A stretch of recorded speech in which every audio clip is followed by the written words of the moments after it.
to see a champion crowned today. Will it be Dawn Staley looking to become just the fourth coach to win 4 or more titles? How about Corey Close looking to bring UCLA their first ever NCAA championship? Lauren Betts, her star, has been historic in this tournament. And Raven Johnson looking to add a third ring. It's UCLA. It's South Carolina. The show starts now.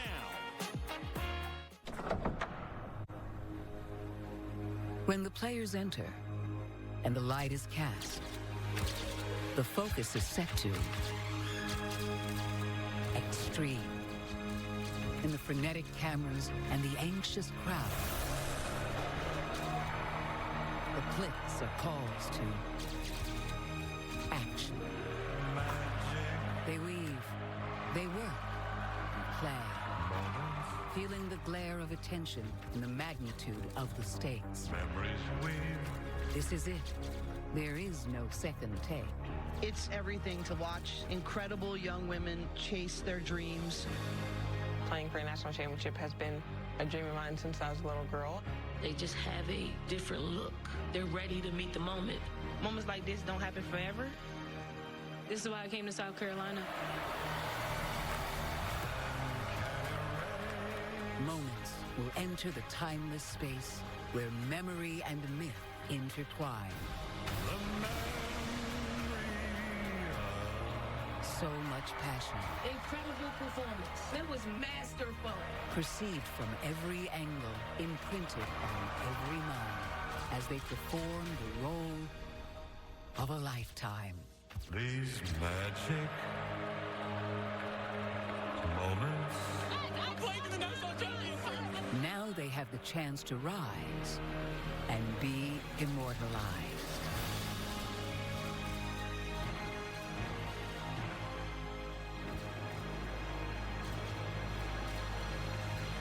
Well, who will be immortalized today? A national champion will be crowned. Will it be South Carolina or UCLA?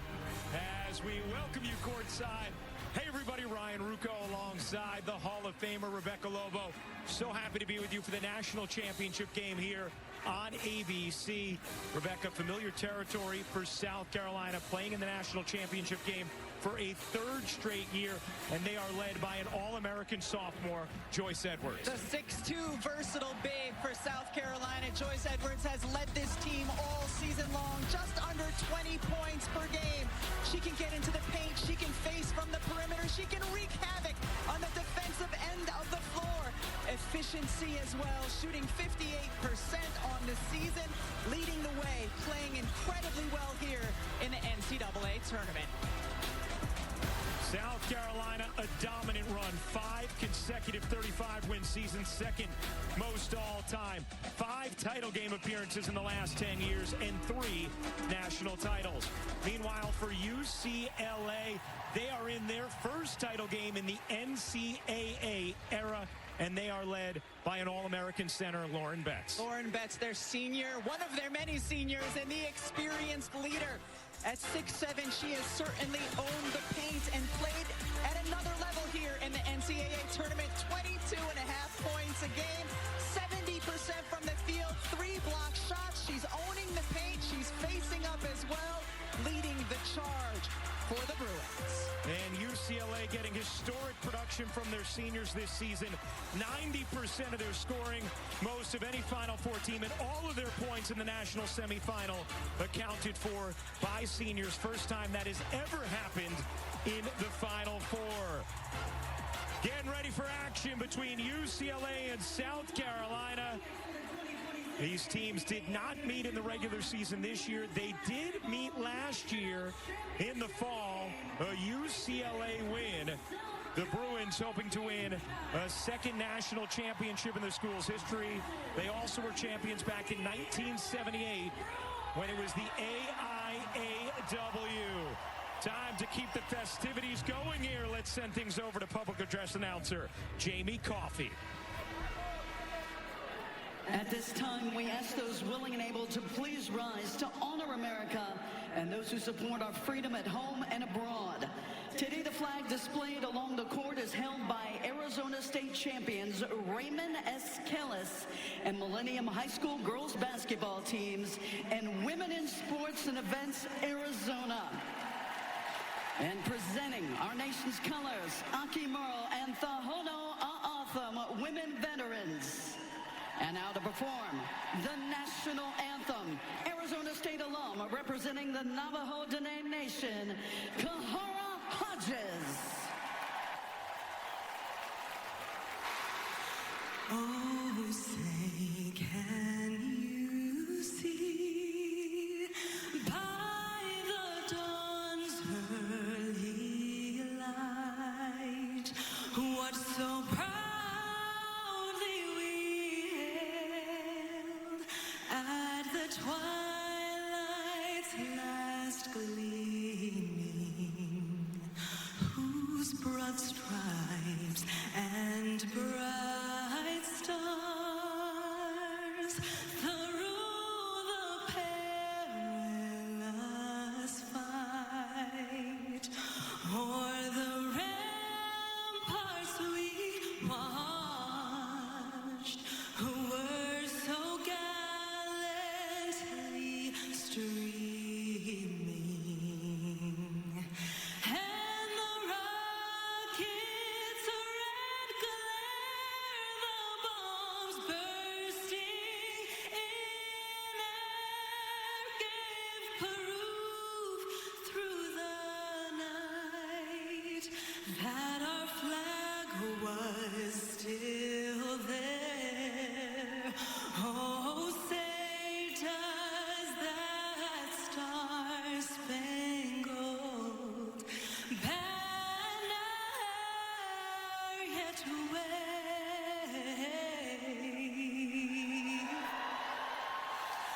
o'er the land of the free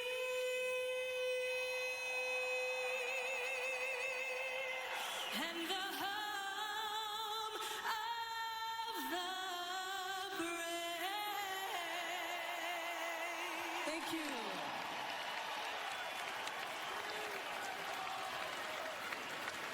What a rendition of the national anthem as we get ready for action in this matchup between UCLA and South Carolina. The Gamecocks seeking a fourth NCAA title in the last 10 years. UCLA seeking their first in the NCAA era. The Gamecocks on the precipice of more history. I came to South Carolina to play in the national championship and win it.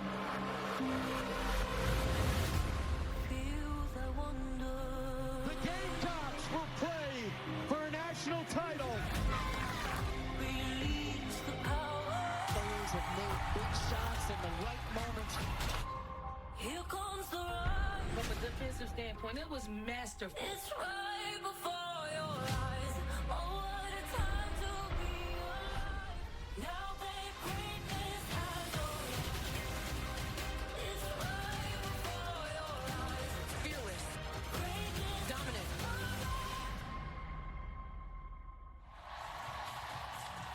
Well, time to take a look at today's starting lineups, brought to you by Capital One. Let's send things back over now to public address announcer Jamie Coffey. Starters for the Gamecocks. At 4 to 6'3" sophomore from Camden, South Carolina, number 8, Joyce Edwards. At center, 6'6" senior out of Kenya, 11, Medina Okot. At guard, a 5'9" senior from Miami, Florida, 00, Tanaya Latson.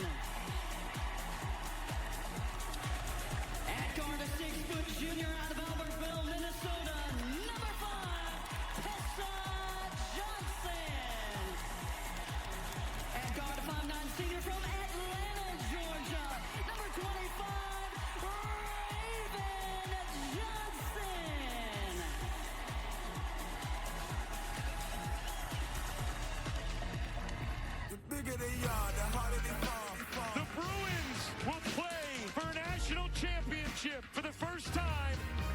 Bigger the better, the money is gone. You don't know what's battle, you don't get it wrong. Booker into the paint, gets denied. I'm playing in the national championship.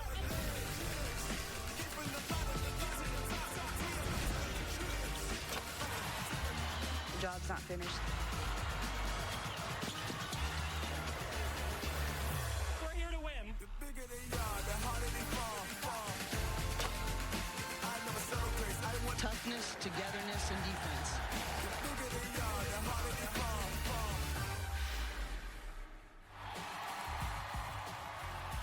And now, the starters for the Bruins.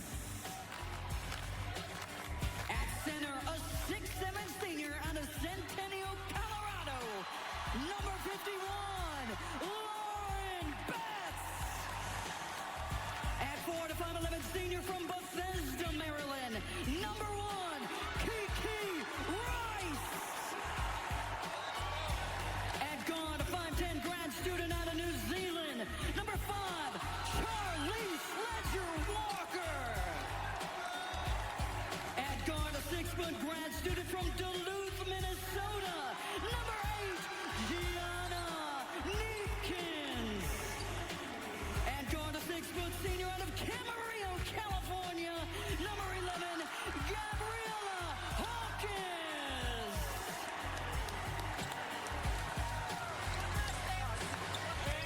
And introducing the head coaches for the Bruins, Corey Close.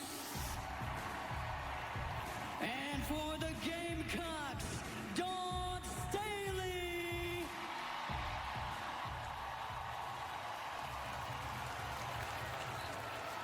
Getting ready for the start of action here. Let's check in with another Hall of Famer. Here is Holly Rowe. Well, imagine playing for a national championship with your best friend. That's what we see today with South Carolina's backcourt. Tanaya Latson and Raven Johnson have been playing side by side since they were about 14 years old. In high school at Westlake, they won 3 state championships together. They went their separate ways in college, but back together, reunited this season for their one and only college season. Their twin telepathy on the court is palpable.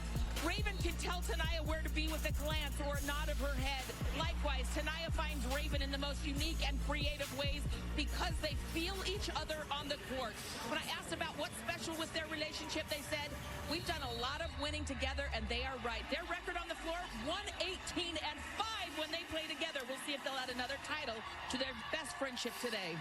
Terrific stuff, Holly. And Tanaya Latson told us last year seeing Raven Johnson's emotion in the championship game loss was something she herself carried with her all year long as her friend. How about the seniors today tying a record, just the 3rd time ever we've had 8 senior starters in a national championship game. Here we go, UCLA, South Carolina, a champion crown today in Phoenix. Hawkins on the drive, tiptoes, with Okada on her on the switch. Betts gets the deep catch and banks it in. South Carolina will play primarily man-to-man defense, but they have the option to switch multiple defenders, and that time Lauren Betts had the advantage on Edwards. That's the multi-time All-American. Puts UCLA on the board first. Here is Latson. Oh, God, will fire. No. He's been shooting the 3 effectively late in the season. Johnson can't lay it in. Raven Johnson comes up with it. Another chance for South Carolina, and Okada cashes in. And that is going to be a key for success. Anytime you're playing against UCLA and Lauren Betts, dribble penetration, draw the 6'7" shot blocker, and pass to a teammate for an open look. That's what we just saw. Both Dawn Staley and Corey Close both mentioning the boards to us right away as keys as Okada able to knock that away. This is the versatility of Joyce Edwards as your forward player, bringing the ball down the floor, creating for herself, will also create for teammates. UCLA had 23 turnovers in the win against Texas on Friday night, and a foul there is going to go against Okada. I was oofing the contact inside more than the 23 turnovers, but they both deserve it. And that's what you have to do when you go against a dominant big, is meet them up the lane, try to prevent them from getting low position on the block. Ledger Walker splash on a little mid-range. Charlize Ledger Walker, the New Zealander. A transfer from Washington State. Corey Post said one of the best leaders she's ever coached. Okot, no. A rare time that Okot at 6'6" will be going against a bigger defender with the 6'7" bets. Here is Rice. Kiki Rice, another one of those seniors. Jaquez lobbing it in. Betts, the catch and the finish. That has been a staple of UCLA's offense all season long, since they've had Lauren Betts in a UCLA uniform. When she is high side denied on the block, they will flash a player into the high post and play the high-low. Good start here for the Bruins, a 6-2 lead. Latson nearly lost it. Weaving, taking, can't hit, but gets the whistle. And free throws here for Tania Latson. You see Lauren Betts doing the work, fronted by Okot. And so what does the other post player do? You're taught from the time you're young. You flash to the high post, and then you look for that high-low look. Lauren Betts, UCLA program records when it comes to field goal percentage, blocks, career points in the NCAA tournament. And she has been terrific here in her final tournament. Well, how about Latson at the line in this tournament? So she's 26 of 30, but she is the first player ever in this tournament's history to have multiple games in a single tournament where she went at least 10 of 10 from the line, including what she did in the semifinal win against UConn. In her last 3 games of the tournament, 21 of 22 from the line. She's getting there at a high clip, and she's making them when she does. Playing with such poise in her first ever Final Four. Dugalich off the bench on the drive. Doesn't get the roll. Jaquez pumps it in. Plus the foul. Corey Post told us that we would see Dugalich relatively early in this game. They can now switch 1 through 4, and Jaquez, watch where she comes from. We saw this in the semifinal game as well, Ryan. She starts outside the three-point line. You see her at the top of the screen. Has a nose for the ball, pursues it, and then the savvy to collect and finish while she's getting fouled. Holly? The strength and conditioning coach for UCLA told us Gabriela Jaquez's performance numbers were the output of 2 players. She was all over the floor in the national semifinals. He said it was the best he's ever seen in 2 years working at UCLA. She's got that same energy and motor here today. She is the winningest player in program history. Miriam Dowda getting early minutes. Can't hit. Rebound. Controlled by South Carolina. And another chance here for the Gamecocks. Latson. Dugalich all over. Popped away. Rice got a hand on it. And the Bruins control.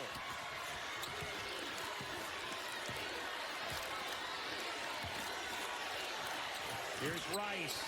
Working behind Betts. Rice on the drive. Beats bodies. Couldn't finish. Edwards out in transition. Edwards, the Euro, left it short. Rebound Params to Betts. Here is Rice. Neefkins, catch, fire. Can't hit. Neefkins, one of the better three-point shooters in all of college basketball. 43% on the season. Both of these teams comfortable playing with pace, but we know with South Carolina, when they can get out in transition like Edwards did the last time, didn't convert, but those are the quick looks they're looking for. Johnson in and out. And the rebound bounces over to Jaquez. Neefkins lobs it in. Dugalich spinning, fading. Oh, baby! What a move from Angela Dugalich. When she is aggressive, she can find her spots, whether it's scoring around the rim or getting on the glass as well. That's been a point of emphasis for UCLA with Dugalich. They want her using her athleticism to get to the boards. UConn also got out to an 11-4 lead on South Carolina in the semifinal, just as UCLA has right now. Dowda can't finish. Jaquez blasting ahead. Jaquez all the way in. Gets the whistle. And Gabriela Jaquez will shoot a pair. Dugalich has good size at 6'4", faces up and then spins and turns, gets to her comfortable level, back to the basket, fade and finish. Dugalich has gotten a lot of attention from WNBA front offices during this UCLA Final Four run, with 4 or 5 Bruins seniors expected to be first-round picks next Monday at the WNBA draft. Jaquez, one of them. You see, she is the winningest player in program history, and hits the first free throw. Rebecca, for a team who has not been here, like UCLA, they have looked very comfortable in the early minutes. Usually you see a team, even a team that has been here before in the national championship game, it takes a little bit of time, a couple minutes to catch your breath. We haven't seen that at all from UCLA. A 7-0 run for the Bruins, 107 straight points scored by UCLA seniors. Meanwhile, South Carolina has missed their last 6 shots. Tessa on the drive, hooks it in, plus the foul. When the Gamecocks need a bucket, they go to Tessa Johnson. And oftentimes it's Raven Johnson making the call, knowing they need someone to settle them, and that Tessa Johnson will. The NCAA Women's Championship is presented by Capital One. What's in your wallet?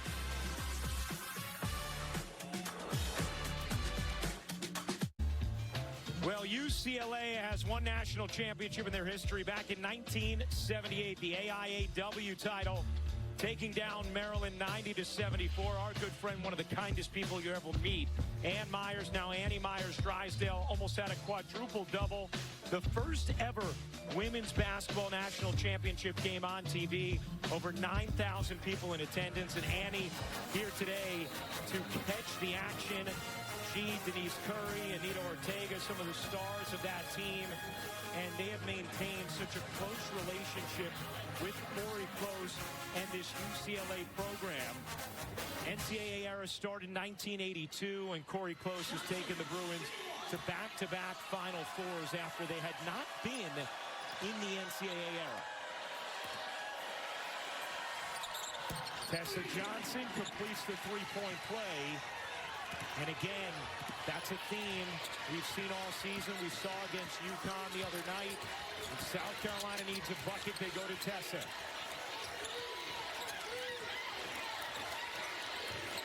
Here's Rice working behind the freshman Sienna Betts. Rice, mid-range, off the mark. Poked in the air, battled by Betts, but Edwards wins it for the Gamecocks. Raven Johnson has the ball in her hands ahead. Watch her hawk on the defensive end. McKeer connects. How about this freshman?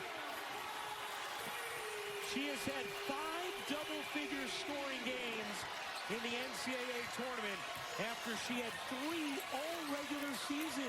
She averaged under 6 points per game in the regular season at 14 and a half here in the NCAA.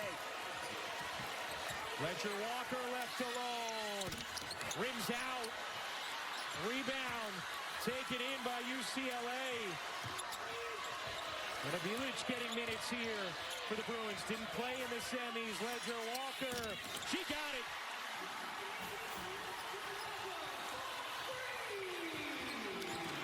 How about Lena Bilic getting early minutes for UCLA? Often they do not go to an 8th player. She did not play at all in the semifinal game. Sienna Betts also in here. Corey Close buying her starters some minutes. Edwards, no. Okot the rebound. Knocked away. Tessa Johnson gets it back. A 16-10 UCLA lead. Okot left alone. Can't hit. Long rebound UCLA, and it's going the other way. The foul called against Edwards. Because of the way South Carolina plays defense, you know you can get a flare screen on the backside, and that's what we saw on the last possession. Sienna Betts comes up, sets the screen, McKeer gets caught, and that is why Ledger Walker was wide open for that 3. Corey Close told us even before their game against Texas that they thought they could get that action. Charlize Ledger Walker, one of the all-time greats at Washington State, scored 1,743 points there. was injured last season at UCLA. A huge part of what the Bruins have been doing this season. Dugalich lobs it in, and O'Connor on the front knocks it away.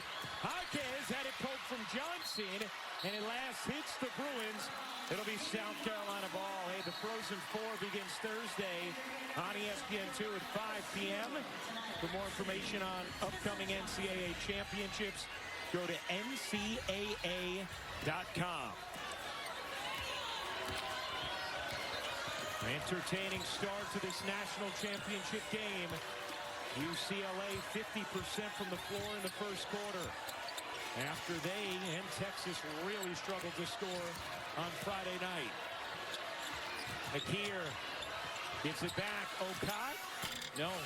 And Betts the rebound. Okot now 1 of 6 to start. She simply just doesn't look like she's comfortable out there right now in the spaces where she's catching it with the defenders she has. Jaquez trying to save it, could not.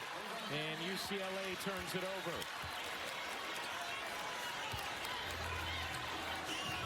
23 turnovers the other night for Corey Close's team. The most by any team in a Final Four win since Kansas back in 1988. But a lot of the UCL players were actually encouraged by the fact they were able to win a game like that. They haven't been in a ton of low-scoring games, gritty, grinded out, grimy battles, and they felt encouraged that they were able to find a path to victory in a game like that, as Betts having a little trouble there on the bench. So Betts checks out. Meanwhile, Alicia Tornabes, the 18-year-old freshman who joined South Carolina mid-season in. Jaquez gets whistled for the foul. We have our rules analyst, Dee Kantner, with us today. Dee, who officiated 26 Final Fours, as you see Lauren Betts saying, I have something stuck in my throat. And Dee, I know you've liked just the way the officials have set the tone early here today. I do. I think they've done an excellent job of setting the tempo, communicating to the players, freedom of movement, what they're going to allow in this game. They've been consistent. With the lineup that UCLA has on the floor, they can switch all 5 positions as you saw there. Rice comes in for the rebound. Betts still trying to navigate whatever's going on in her throat on that UCLA bench. Neepkins goes baseline. Neepkins looking for an angle, finds one short. Sienna Betts, no, knocked out of bounds by Blatson, and it will stay with the Bruins. Certainly need to keep an eye on the Lauren Betts situation. She is so important offensively and defensively. The multiple positions that she defends on the defensive end impacts how UCLA guards deny. Rice short, rebound Edwards. And the Bruins survive these minutes with Betts on the bench. McDaniel off to Tornabes. That jumper won't go. Knocked out of bounds by Dugalich. It stays with South Carolina. And you can see Betts is still trying to work out whatever's going on there on the bench, coughing into that towel. And you can see her saying, I don't know what's happening. You just certainly hope Lauren Betts is okay. First and foremost, her health.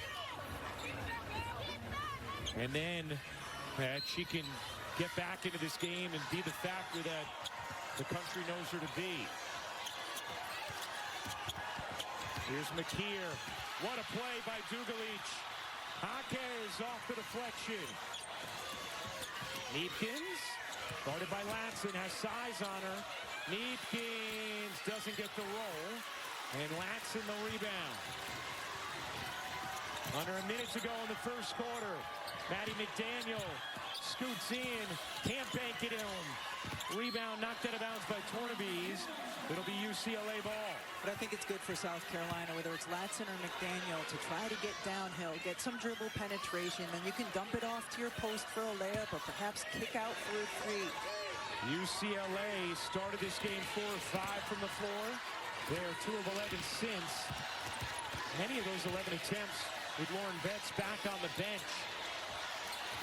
Here's Neepkins lobbing it in. Dugalich surrounded. Quick turn. And the finish for Angela Dugalich. And to sense, the double team coming from the middle side and then to go back to the baseline. If Daniel went too early, South Carolina should have held for one. And now UCLA will have a chance to, as Rice peels out.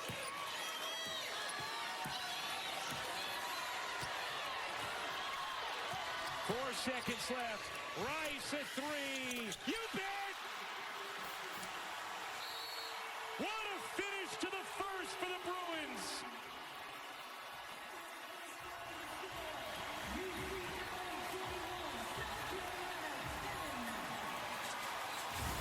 Kiki Rice using the clock, understanding it's winding down, when to take the three, and then the ability for the senior to drain it. An 8-0 run from UCLA. Stay tuned after this message and a word from our ABC stations. Holly Rowe will chat with Dawn Staley.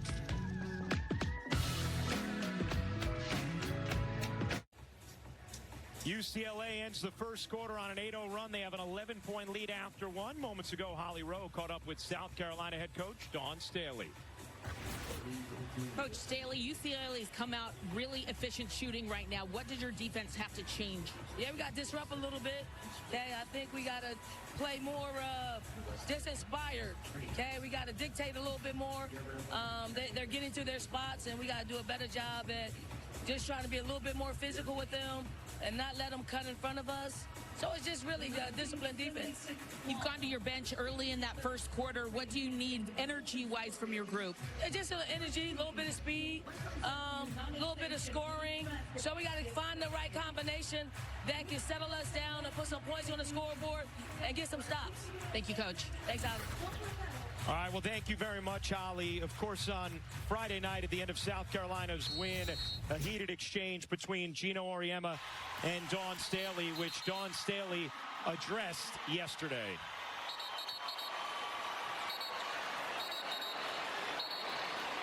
For me, no distractions at this time. Concentrating on winning the national championship. That's it. And Gino Auriemma released a statement yesterday, issuing an apology, which we will show you in a moment. As second quarter action has started here between UCLA and South Carolina. Jaquez hooking it in. Dugalich laying it home. And the lead is 13 for UCLA. South Carolina with their small lineup. Joyce Edwards at the 5. They've had a lot of success in limited sample size this year, and they had a lot of success using it against Connecticut as well. Tessa Johnson able to end the run, and that's what Tessa does. We talked about it before. They go on a run, and they look to Tessa. Meanwhile, Lauren Betts still on the UCLA bench. Ladson took a shot. It leaves Dugalich open. Now Neepkins missed the three. No! Got the banker! Some good fortune there for UCLA. Tessa Johnson again! Plus the foul. And a chance for three. We just want to finish that thought. You heard from Dawn Staley saying, hey, I'm focusing on a national championship game. Gino Auriemma released a statement then yesterday calling his behavior inexcusable and wanting to put the attention back on the outstanding play of South Carolina. And Ryan, Coach Auriemma is certainly wrong in that moment, which he acknowledged in that apology yesterday. And I know he has also since reached out personally to Dawn to apologize. It's unfortunate that it happened. It's unfortunate that any focus was taken off of South Carolina's performance. They were masterful in that game against Connecticut. And trying to come back here with Tessa Johnson providing the offense. And Betts now back into the game for UCLA. An 11-point lead for the Bruins.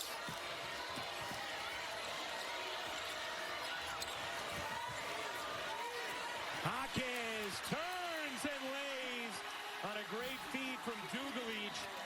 The fingerprints of Dugalich all over this first half. Certainly, and the versatility of the wings for UCLA, that they can get inside and post when they have a smaller defender. Bakir, no. Rebound hits the floor. Edwards comes up with it for South Carolina. Raven Johnson can't hit the three, in and out. Tessa no, and Dugalich the board. Boy, South Carolina's had some looks from three that look good and just rim out. That toss not caught, but that's because Betts was being held. And Tanaya Latson, in this possession you saw, took a shot from Dugalich and still being looked at. I mean, Dean, one quick look at that. Could have been a moving screen there with the way Dugalich was leaning. Very quick look at that. I wasn't refereeing that play. However, it doesn't look like she leaned a lot. I can't really assess on that, to be honest. All right. Dugalich.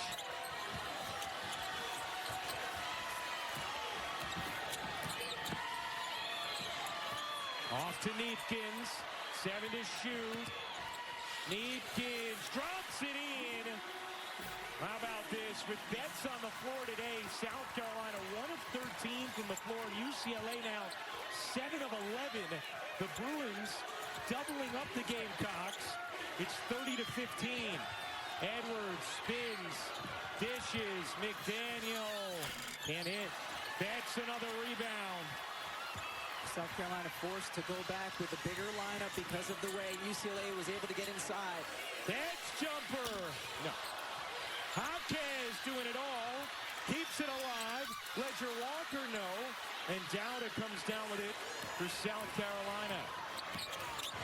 How did Jaquez, though, get the original offensive board surrounded by 4 defenders? 7 points, 5 rebounds, 3 assists for Jaquez. Dowda off on a 3. And South Carolina now 1 of 8 from three-point range. It feels like South Carolina's taking the shots UCLA wants them to take. Betts traveled. And UCLA turns it over, just their third of the half. Gianna Neefkins is such a confident offensive player. Doesn't think anybody can limit what she can do there. The little kicked up foot, fade away. It's a tough finish. Tanaya Latson back in for South Carolina. Rebecca, how do the Gamecocks find some sort of rhythm here against UCLA? Well, I think having Raven Johnson on the floor is important. You would look for them to run something. You've mentioned it multiple times that involves Tessa Johnson. She's been a good decision maker today. Tanaya Latson trying to get downhill. Ravens mid-range is good. Big bucket there for the senior Raven Johnson. And you see UCLA's ability to switch, and Lauren Betts contesting that shot. That's a really tough finish for Raven Johnson over a 6'7" shot blocker. Raven Johnson has gone to 5 Final Fours in her collegiate career. And a whistle here against South Carolina. Raven Johnson is able to get in this Lauren Betts on her, moves her feet pretty well. Lauren Betts does a nice job when she's a perimeter defender, stays right with her. That's a tough look, tough finish for Raven Johnson. Well, you've seen Corey Close go significantly deeper in her bench in this game. Just saw Amanda Muse getting some minutes. Meanwhile, you see Raven Johnson second all-time in South Carolina history in wins. Only Victoria Saxton with more. Betts can't hit. Latson the board. Here come the Gamecocks. Latson, little pull-up. Won't rim in. And the rebound caroms out to Jaquez.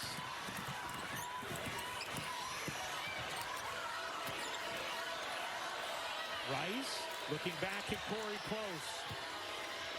Giving instruction.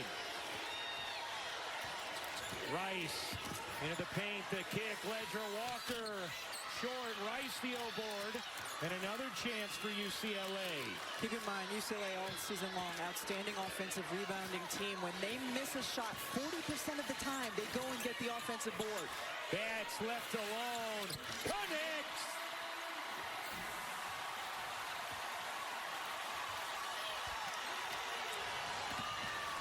An 8-2 advantage and second chance points for the Bruins.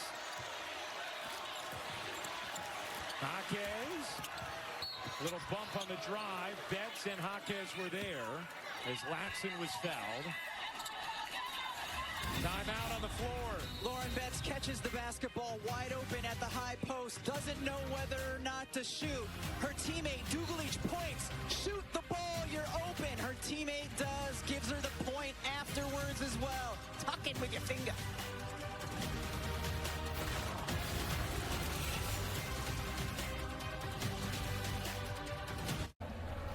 Well, it's been an eventful first half for Lauren Betts. You can see her saying, I have something stuck in my throat. I have something stuck in my throat. Went to the bench for a while, used an inhaler, came back out, was still coughing, was examined, sat for an extended period of time. And you can't say enough about the job that UCLA did with her on the bench. And now for Star Stories, brought to you by Mazda, 126 straight points for UCLA have been scored by seniors. It's incredible the experience that this group brings in to this matchup, including their loss a year ago in the semifinal at the Final Four. But they have been here, they've been in big moments, and they certainly came out ready from the jump of this game. They have won 30 straight games. Longest winning streak in school history. UCLA looking to become just the second Big Ten school ever to win an NCAA title. Our colleague, teammate, wonderful human Carolyn Peck's 99 Purdue team, Stephanie White, is the only current Big Ten team to ever win a title. Dawn Staley goes to Joyce Edwards, gets her in a very comfortable position, and then now South Carolina extending their defense. Looks like they're in a 2-3 zone. Try to get UCLA out of their rhythm. Those are the first points of the game for Edwards. 6 on the shot clock. Jaquez with 3, trying to make it happen. Jaquez misses everything, and a great defensive possession from the Gamecocks. We've seen this all season long from Dawn Staley and her staff, is switching things up defensively to make their opponent uncomfortable. Certainly we saw that. Defensive game plan against UConn. Yes, earlier in the year against Tennessee, they went to a heavy load of zone and made things challenging. 32-19, UCLA in front. 3:45 to go in the first half. Tessa giving it up. Latson putting it on the deck. Misses the layup. And the rebound caroms off of South Carolina.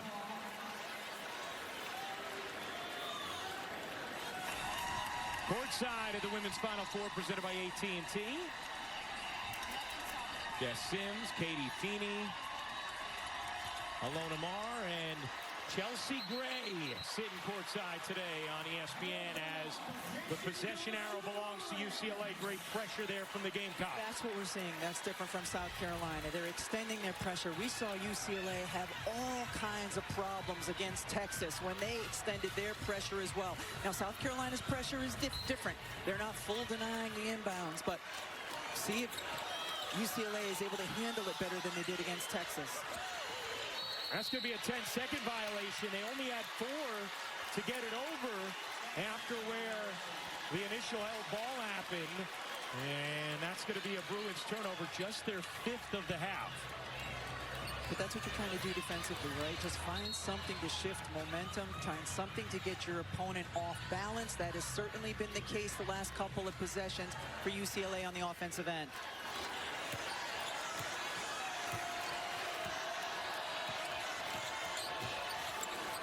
In the corner, Edwards. Given space. Edwards creeping down. Twists. Can't hit. Betts the board. O'Connor hits the floor. Betts looking for help. Gets it into the arms of Ledger Walker. Has to get it across again. Now realizes it. Has it intercepted.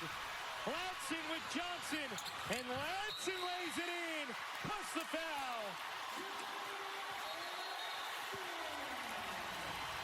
No foul, just a timeout taken by UCLA. Jamming the rebounder initially, making it hard for UCLA to get it over the timeline, and then Latson coming in with the finish. This is the burst that South Carolina has been looking for.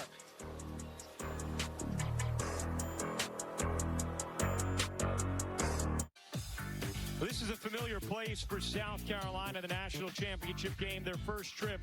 2017, defeated Mississippi State. Asia Wilson, the most outstanding player. Then Aaliyah Boston leading South Carolina over UConn in 2022. 2024, South Carolina beating Iowa last year in the title game. Lost to UConn. And now this year, back at it against UCLA. South Carolina trying to win a fourth national championship as we check in with Holly Rowe. Checking in on UCLA's huddle right now after they called that timeout. They're just trying to gather themselves. They said, hey, let's reset right now. That was their run. The players took a long time talking amongst themselves on how to handle that full court pressure better. Gianna Neepkins and Gabriela Jaquez said to Lauren Betts, listen, if you get tied up, we're here for you. We're on the wings. We're flashing to the ball, making sure that everybody on the team knows how they're going to beat that press and that they are there for each other. They are trying to gather themselves right now after 4 straight turnovers. Ryan, we saw in the semifinal game, Corey Close having to use multiple timeouts late in the third quarter into the fourth quarter just because her team could not inbound the basketball against Texas's denied defense. See Tessa Johnson, 3 of 5 from the floor. The rest of South Carolina, 5 for 27. UCLA with all 83 of their points in the Final Four from seniors. And after they had done such a great job protecting the basketball all game long, the Bruins have now turned it over in each of their last 3 possessions, something they'd done 3 times all game prior. South Carolina's scoring has given them the ability to set up their pressure. Betts gets it across with Jaquez. Here is Jaquez. Betts in the corner. Eyes up, out to Rice. Dugalich.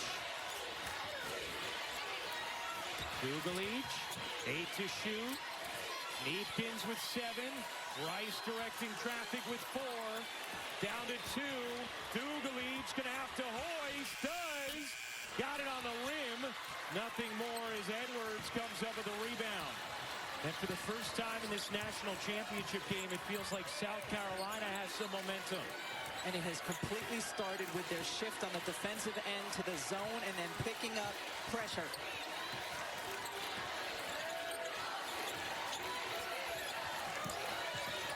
Watson led the nation in scoring last year. Edwards, no.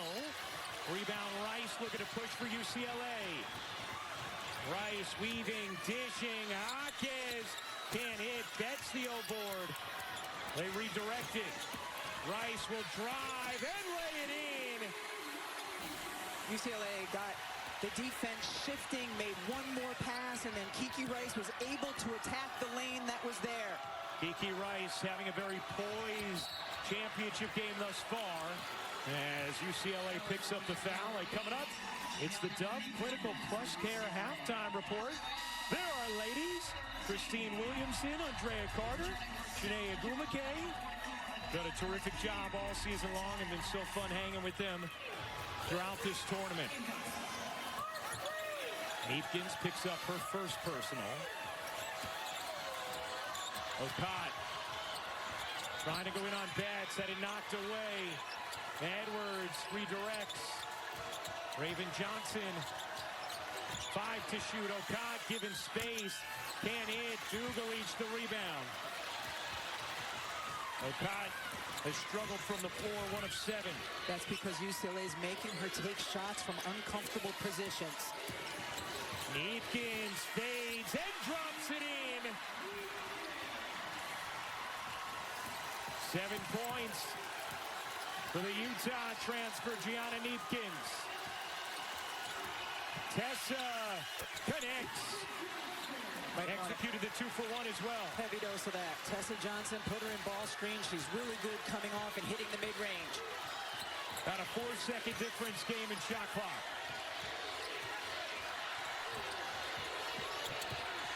Rice letting it wind. Kicks it out. Dugalich back ironing off.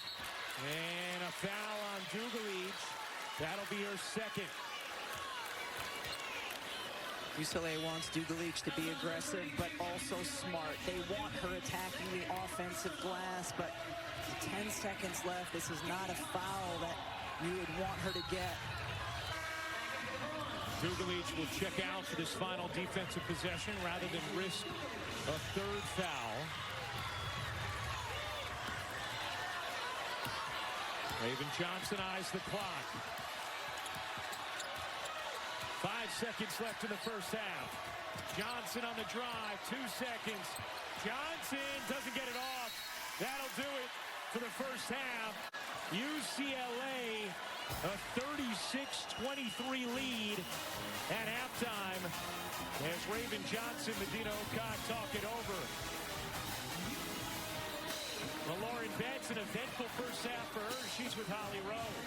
Well, Lauren, you got off to such a great start collectively, but then you hit a little bump in the road. What was going on with your throat? I don't know what's going on. I think it's really dry out here in Phoenix, so I just have something stuck in there, but I'm good. I'm all good. Okay, the team has had a lot of composure, and you've really been imposing your will with your length on the boards. How do you think you can keep that up here in the second half? Yeah, we got to continue to limit them to one shot. I think they were making things really tough on them. We can't get them to get second chances. That's how they score a lot of points. Just quickly, their defensive pressure has turned up a notch. How do you handle it better? Yeah, I think just, playing our game, staying poised, staying confident, not letting their pressure get to us. We just need to make right passes, create catches for each other. Thanks, Lauren. Thank you. All right, thank you, Lauren. Thank you, Holly. UCLA, a 36-23 lead over South Carolina. So many decorated seniors playing their final collegiate game today, leaving it all out on the floor. It's the Bruins by 13 at the half as we send things over to Christine, Drea, and Chanae. The NCAA Women's Championship is presented by Capital One.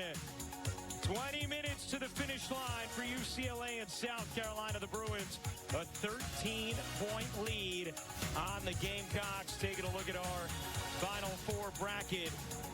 Who will be crowned the national champions today? We find out very shortly as we welcome you courtside once again. Ryan Ruocco alongside the Hall of Famer Rebecca Lobo. What poise from UCLA in that first half, able to run their offense. They have seniors leading the way, all of those seniors contributing. Poise goes hand to hand with experience in the moment, and we've seen that from these seniors, all playing to their strengths. Kiki Rice slicing inside, getting to the basket. Gianna Neepkins, 40% plus from deep, hits one there. We've seen Jaquez, activity on the offensive glass, evident in that first half. Ledger Walker, what does she do? She can make threes. Dugalich using her size and strength on mismatches inside. And then, of course, Lauren Betts carving out space in the paint. Each one of them been able to go to what they do well on the offensive end. Well, Tessa Johnson, 4 of 6 from the floor. The rest of South Carolina just 5 for 29.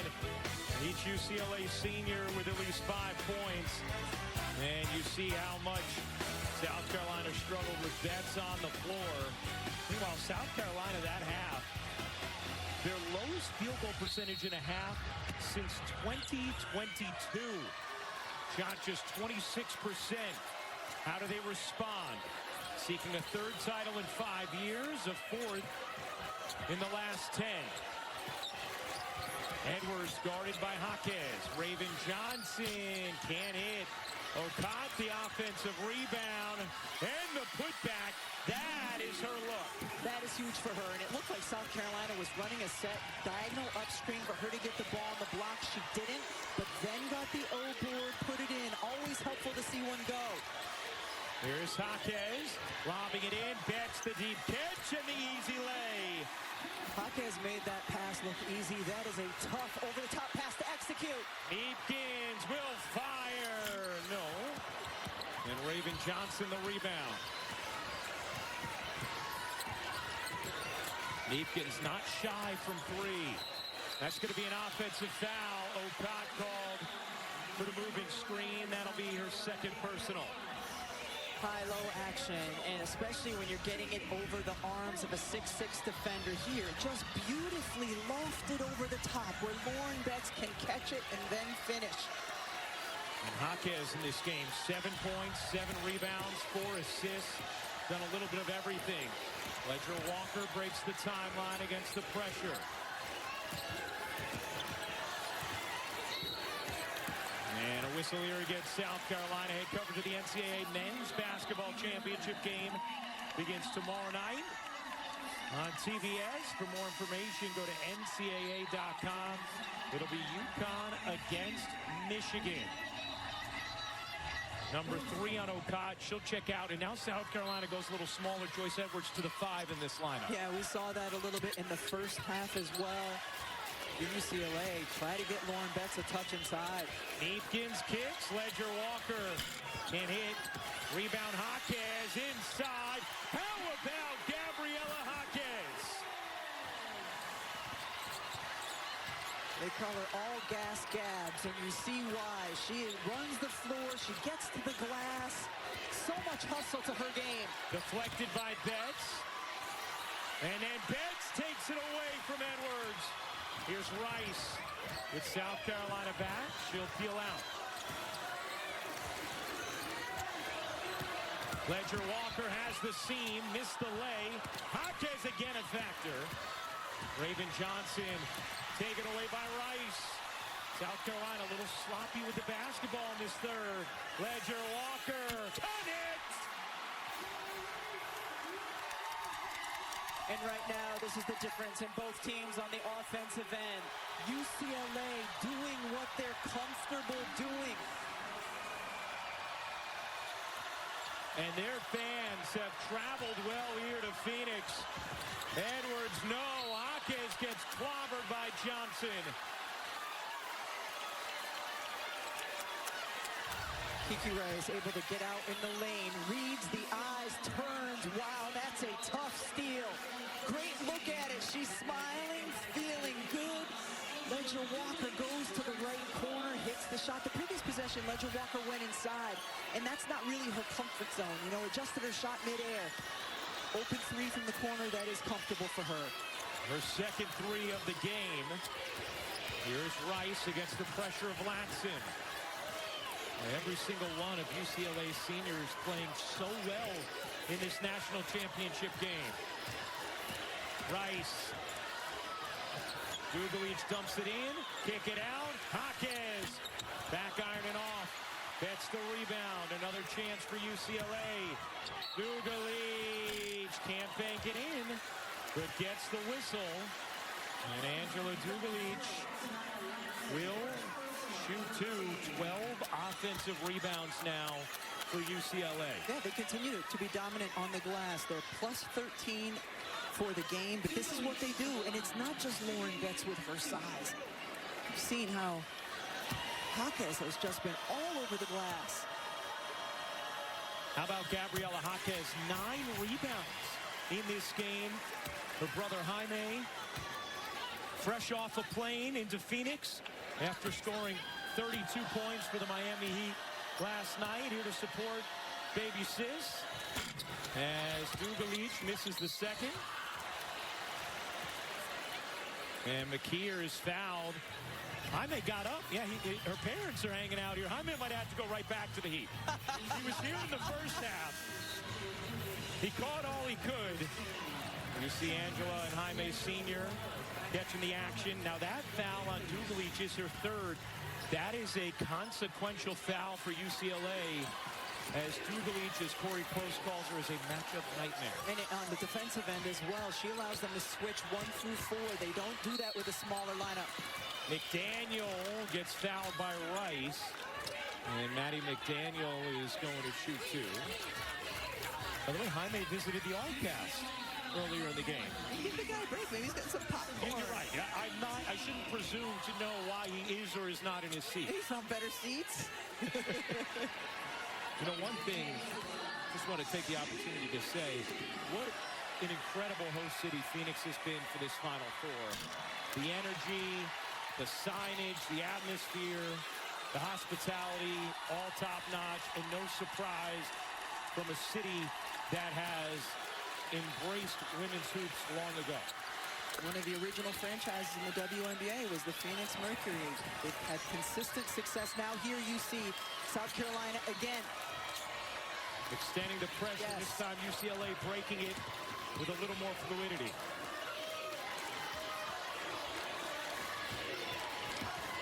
Ledger Walker. Off to Jaquez. Neepkins on the attack. The pull-up short. Jaquez again gets in there. Held ball, and it's UCLA possession.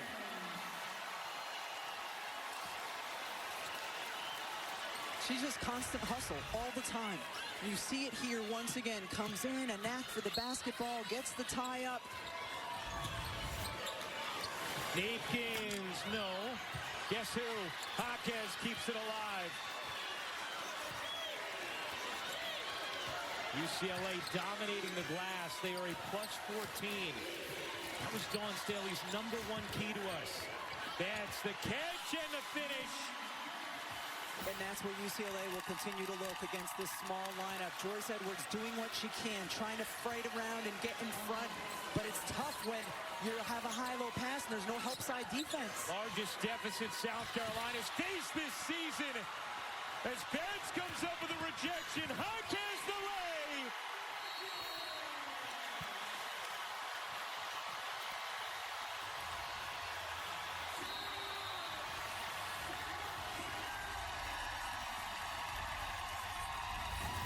Lauren Betts is simply dominant on the defensive end with the block. Kiki Rice, a terrific get-ahead. Hawkins doing what she does once again.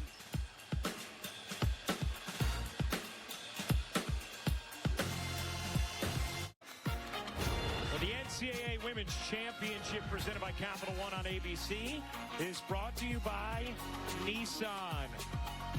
It has been all UCLA thus far. Today in Phoenix, a 48-26 third quarter lead, and their seniors have all been making massive contributions. They've scored 100% of their points in this Final Four. Let's send things over to Holly Rowe. Well, in the the South Carolina huddle right now, very calm and positive. Dawn Staley trying to bring some confidence back into her team. The biggest message is boxing out. They are getting crushed on the boards right now. 15 is the differential in rebounding right now for South Carolina and UCLA. The last thing they said, only positivity from here out. They've got to think of what can we do instead of focusing on what they can't. All right, good stuff, Hall, as McKeer drops it in. Beautiful play out of the timeout for Dawn Staley's team. And once again, dribble penetration, draw the big Betts as your defender, and then leave it for another player for an easier look. We've seen that multiple times have success for South Carolina. Again, minutes for Village. Can't hit the three there. Quite confident of Village early in the shot clock, making the most of her limited minutes. Did not play in the semi. Tessa Johnson, no. Cornabees flags down the rebound. It'll stay with South Carolina. We'll step aside midway through the third. That trophy is on the line. A national champion will be crowned today.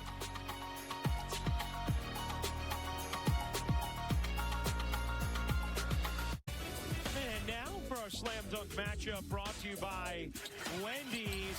How about Gabriela Jaquez? She plays with constant energy here. Even on the perimeter, you see her bouncing, bouncing, bouncing. Then what does she do? She goes, reads where the ball's going to come off the rim, pursues it, gets the putback. She posts up inside using her strength.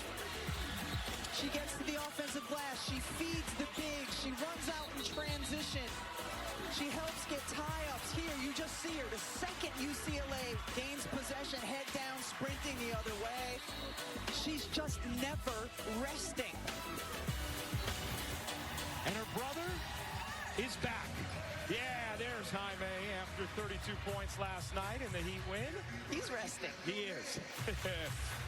Gabriela was telling us, we said, where does that knack for doing all the little things come from and that relentless motor? And she said, well, with me and Jaime as kids, when we played, we only had one play. Grab the rebound and run. That was it. She's shown that off here in the national championship game. Meanwhile, how about UCLA forcing a 5-second violation out of the timeout? Especially knowing that South Carolina had a set drawn up under their own basket.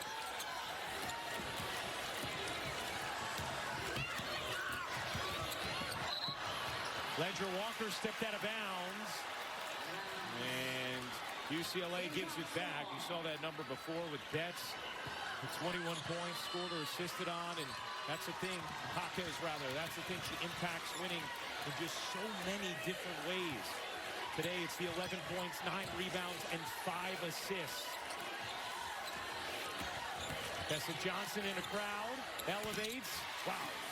Tournament Tessa is definitely here. 12 points. She's been the only efficient player for the Gamecocks. Raven Johnson gets in there, and South Carolina has the possession arrow. Again, South Carolina with success, picking up full court pressure. They force a turnover the last possession by forcing UCLA up the sideline. This time, just making the deny for the entry pass difficult. Sienna Betts will check out. The freshman, the sister of Lauren Betts, one of the top recruits in the nation this past year. Tessa with space, pull up. That one won't go. Rice grabs the deflected rebound.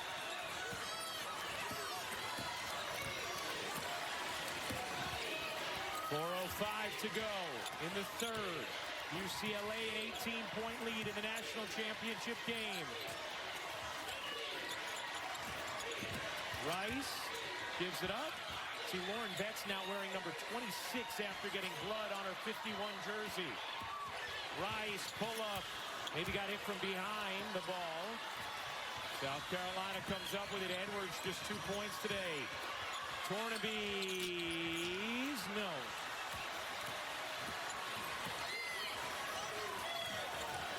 South Carolina continues to struggle to score.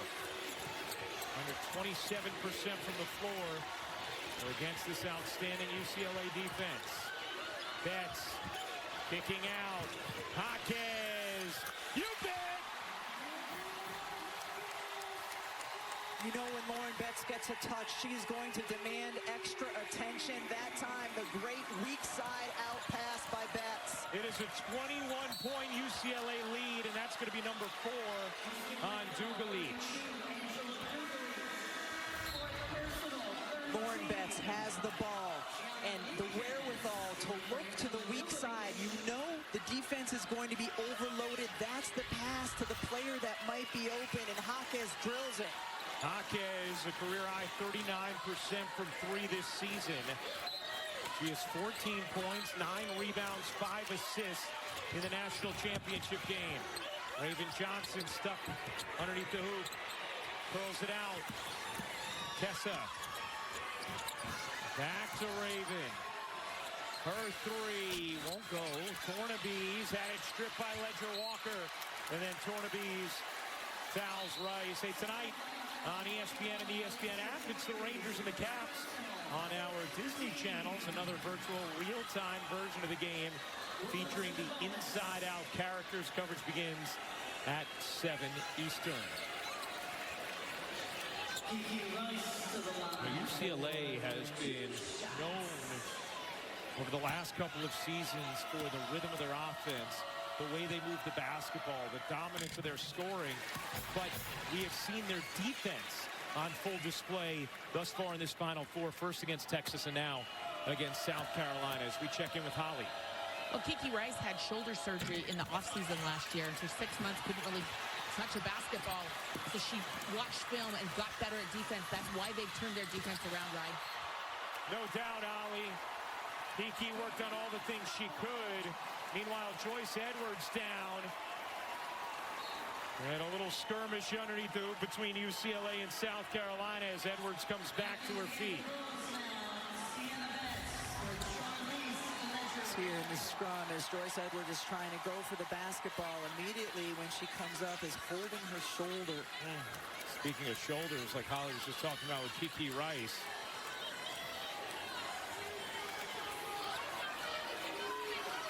All right, let's go back to Holly for a little more.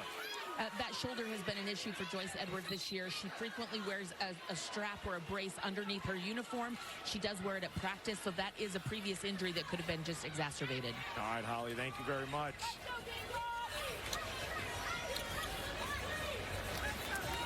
Sienna Betts getting attended to now. There's a lot of blood on jerseys and bodies in the game so far. Also, we've now had 2 significant players switch jerseys at this Final Four. Sarah Strong after she ripped her own jersey, and then today Lauren Betts with the blood on her. I can't be the only one wondering, like, that's the number you choose. Right, your equipment person chooses to bring as the extra jersey. 26 is a baseball number? That's not really a basketball number. Right. It's a weird number to choose for your spare jersey. I guess that's the only one they brought. Here's Tornabees. And at the 3, we did not see Tornabees against UConn in the semi, getting significant run here against UCLA as Dawn Staley looks for some answers. Sienna Betts, Neefkins, little pull-up, rims off. Sienna Betts, the O-board, kicks it out. Neefkins a 3, is good!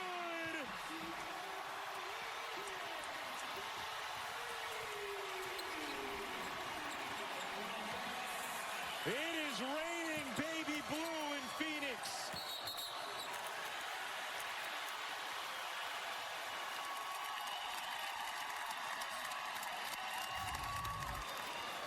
Sienna Betts gets the offensive board and then kicks it out to her sister.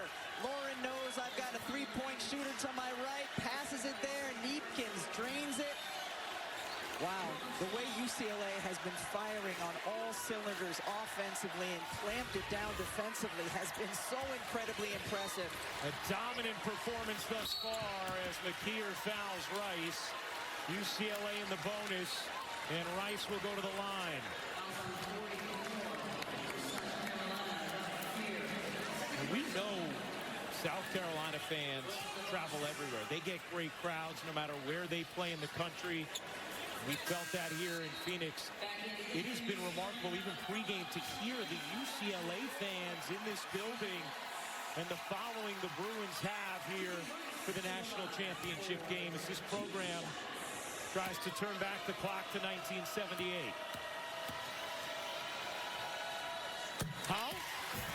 Gianna Neefkins, a transfer in from Utah, is having a really great game so far. She gets a lot of this toughness and able to work through physicality because she is the youngest of 6 children, and all of the olders are brothers. She has had to go up against them her whole life. She said, my brothers made me tough, and she's really showcasing that today. There she is, baby girl. Look at the look on her face, the smile, the closed eyes. It might be from the smell of the brothers. For people who have brothers can understand that. That was just basically the face she made throughout her entire childhood. Probably anytime she was around them. A 27-point UCLA lead. The South Carolina have some fight left in them. Latson will peel back out. Knocked away. This defense has been incredible from UCLA. Even Amanda Muse getting it on it. Thought you were going to go even Amanda Mused, but you didn't. Latson knocks it away. Jaquez comes up with it. 10 to shoot. Ledger Walker trapped in the corner. Jaquez, 3 to shoot. Neefkins, no. Betts the rebound. Another chance here for UCLA.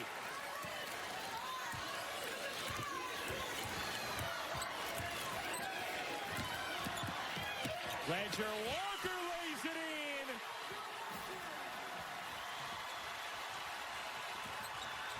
Edwards loses it out of bounds. It's been that kind of afternoon for South Carolina. The right instinct when you're struggling to score in the quarter court, to try to push pace, see if you can beat the defense down. South Carolina hasn't been able to do that. Jaquez trapped, and Corey Close will take a timeout.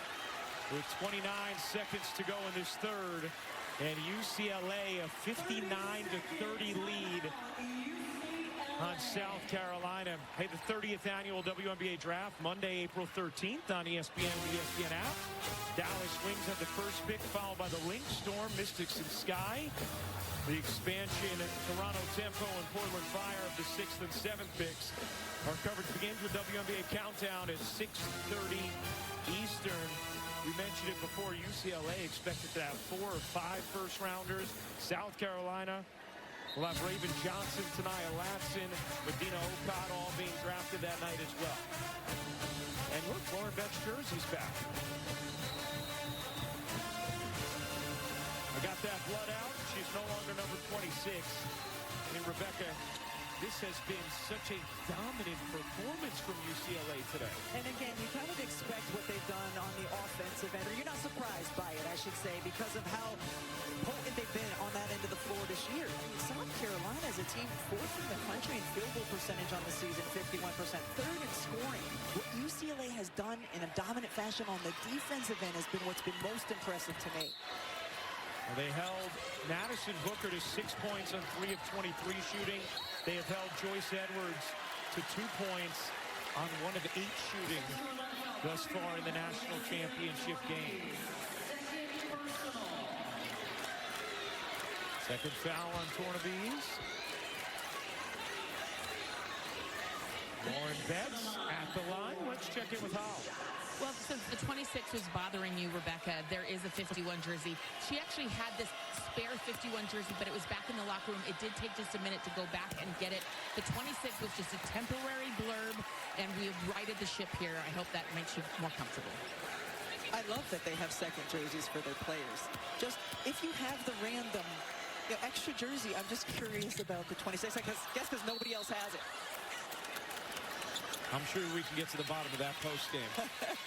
But no more during the game. Meanwhile, how about the foul there? Or are they going to call a lane violation? Yeah, it'll be a lane violation. So another chance here for Lauren Betts. Betts, the first player in Big Ten history to win Defensive Player of the Year and Player of the Year in the same season. And a 13-0 UCLA run. Lena Village into the game for UCLA. The Bruins outscoring the Gamecocks 25-7 in this third.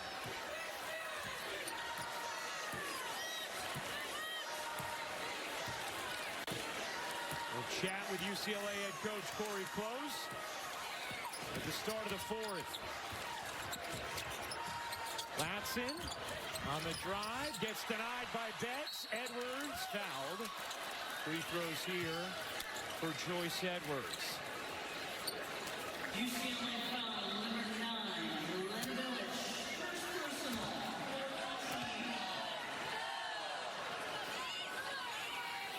Edwards to the line for 2 shots. Edwards. It's the first. Joyce Edwards, 21 20-point games this season. A record under Dawn Staley. Also a program record for most total points in a single season. With 763, but has been held in check today by UCLA. That'll end the third. UCLA takes a 29-point lead into the fourth quarter. Largest margin in any quarter in NCAA title game history, outscoring the Gamecocks by 16 in the third. The NCAA Women's Championship is presented by Capital One. What's in your wallet? Stay tuned for more after this message and a word from our ABC stations. Well, the UCLA seniors have delivered this afternoon in the national championship game.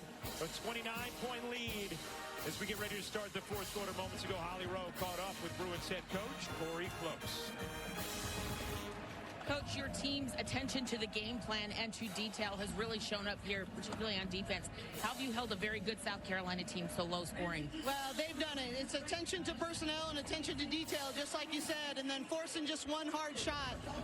We've been locked in, but we're not done. And we got to think it's 0-0 right now.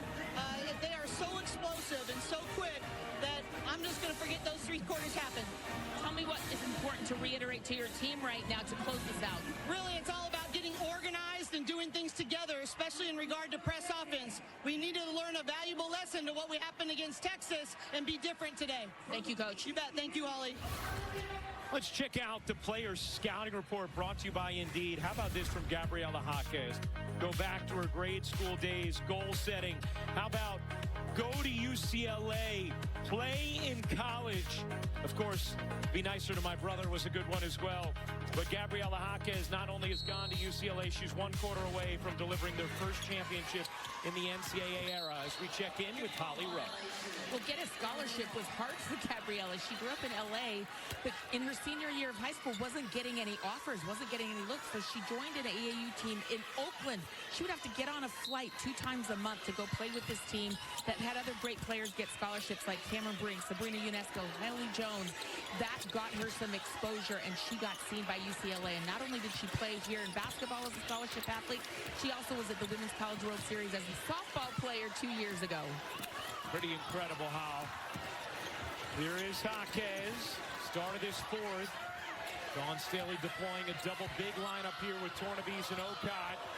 Betts 3 to shoot. Betts fading. Can't hit. Tornabese the rebound. Tessa Johnson at 3. That one rims off. Tornabese gets fouled. Cut into this deficit. South Carolina is going to have to hit some threes. Their primary weapon there is Tessa Johnson, or get more opportunities. And getting to the offensive glass by Tornabese, certainly, of course, couple those things with getting stops on the other end. South Carolina just 1 of 12 from 3 in this game. They've been a really good three-point shooting team this season. 4th in the country at just under 38%. Taken away by Jaquez. Jaquez all the way in for 2.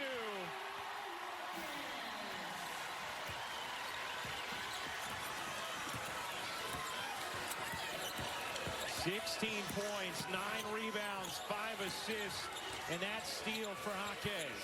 Wow. There's too much heat on that pass from Tornabese. Jaquez just coming out, jumping, the little poke with the right hand, and then able to collect it and go the other way. What more could she possibly do? And the Jaquez family has been doing a lot of high-fiving. Rice in some trouble out of bounds, and UCLA will have 3 seconds to get it across. And remember, in the college game, it's when it's touched on the other side of half court. The ball can't just get across midair like it can in the pros. You taught me well, right, D? You're on it, Ryan. Yep. D. Kantner, our rules analyst, been so wonderful all season for us. After 36 years as an NCAA official, 26 Final Fours. Here's Dugalich, denied by Tornabese. Here, Rebecca, in addition to South Carolina needing threes with Tornabese on the floor, how about just Dawn Staley getting her 18-year-old some experience in this moment? Certainly, she is a very skilled young woman, and just having her get this experience, so when they are hopeful to be back next year, she would feel more comfortable in it. You know, Tornabese was not slated to join South Carolina this season, but was not playing a ton on her pro team. Dawn Staley said, hey, we could use you this year if you want to come, and came early, ended up making an impact on this team on their road to this national championship game. As Neepkins sinks the first.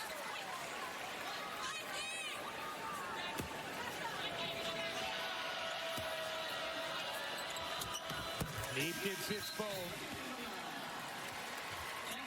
Now she'll check out, Ledger Walker in.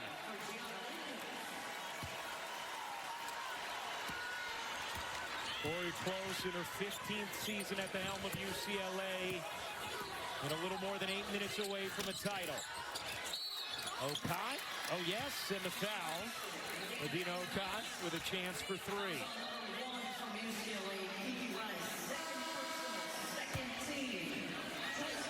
Joyce Edwards will come back in as Tornabees will check out now.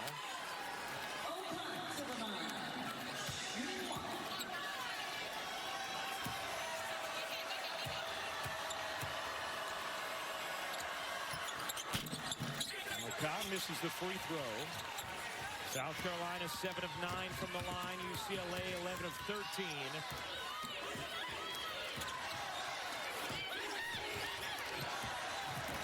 The UCLA team that was pushed to the limit by Duke in the Elite Eight. Suffocated Texas in the semifinal and has overwhelmed South Carolina here in the national championship game thus far. Lauren Betts with the on-ball screen, and then she rolled into the paint. Raven Johnson stuck defending her. UCLA should have tried to go high-low, would have been better off getting to the wing and then the entry, but foul was called anyway. Third foul on Raven Johnson as Rice lays it in with the left hand. A 67-34 lead over South Carolina. Kiki Rice, 10 points, 6 rebounds, 4 assists. Edwards, bodies in, gets the roll on the reverse. Nice finish there from Joyce Edwards. Ledger Walker loses the dribble out of bounds. On the pressure from Latson.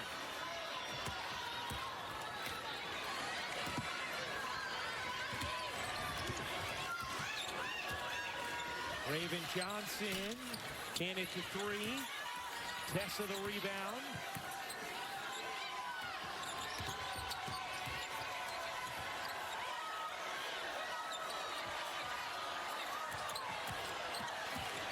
Tessa working her way through traffic, drops it in. She's been the one source of offense today for South Carolina, now with 14 points. South Carolina, again, this is a huge deficit, but they need to continue to work, try to get stops, steals if they can, and quick buckets the other way. And a whistle underneath against South Carolina, trying to deal with Lauren Betts.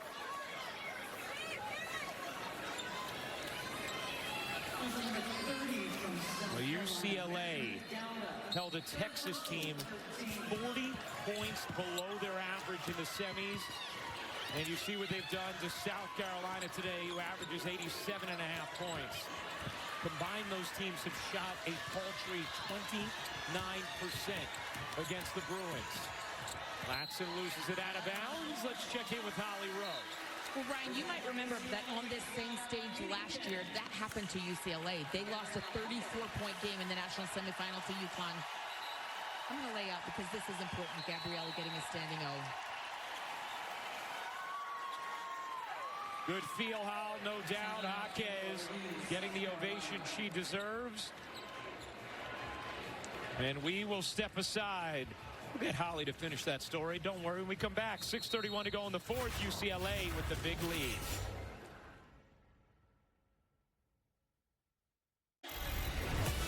We're going to flash back 1978, the AIAW National Championship game, the first women's national championship game on TV, led by Coach Billy Moore. Annie Myers-Drysdale, UCLA defeating Maryland 90-74 for their only national championship. They have not won in the NCAA era. Corey Close has maintained such a great relationship with all the key figures from that 1978 team, and Corey Close will be the longest tenured coach at one school before a first title. She is 631 away from this win. And last year, Rebecca, when we talked with Corey at the Final Four, which was UCLA's first in the NCAA era, she was overwhelmed with emotions, feeling validation that her holistic approach to coaching, the time she focuses on the whole person, whether that's, she calls it the mental gym, or different ways where she tries to water the seeds of her players, paying off and having success on the court. This year, coming into this weekend, her approach was much more about, hey, last year we really kind of embraced the spectacle of it all. This year, we're doing what we need to in our schedule to focus on the basketball. They narrowed their group that was going to be moving throughout Phoenix together rather than their larger travel party. They made sure to have intermittent breaks for film amongst all the different obligations, and obviously it has paid off on the floor. And one of the things that she did that was interesting, she said we kept things to a one-day scout, the way we had done them when we were in the Pac-12, not the two-day scouts that they do in the Big Ten. You only have 1 day to prepare in the NCAA tournament. That's how we handled our entire regular season. Wanted to prepare them for this moment. Neefkins a three. Why not?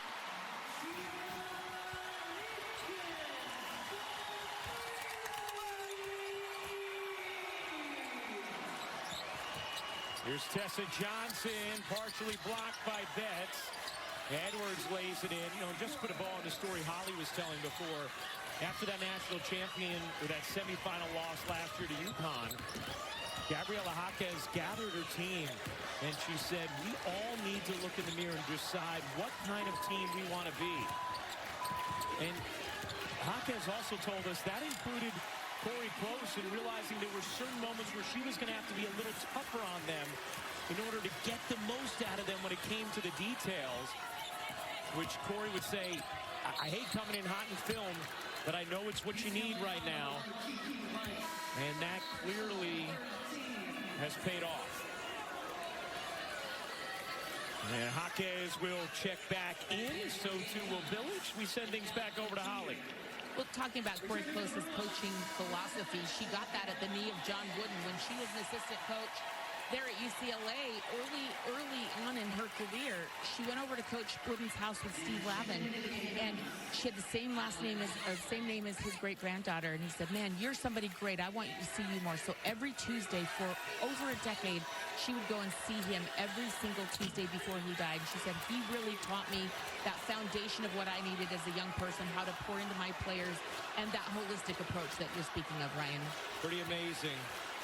Tuesdays with Coach instead of Tuesdays with Maury.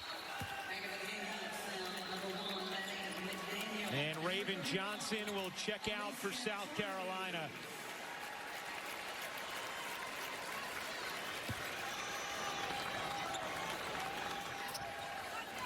One of the all-time greats in Gamecock history. Second on the all-time win list. We'll see if she sees the floor again in this fourth quarter. Jaquez turns the corner. It is a Bruin deluge here in Phoenix. $18 points, 9 rebounds, 5 assists for Gabriela Jaquez. Tornabeans can't hit. Don Staley with a lot of young players on the floor. That's on the run. She can do that too.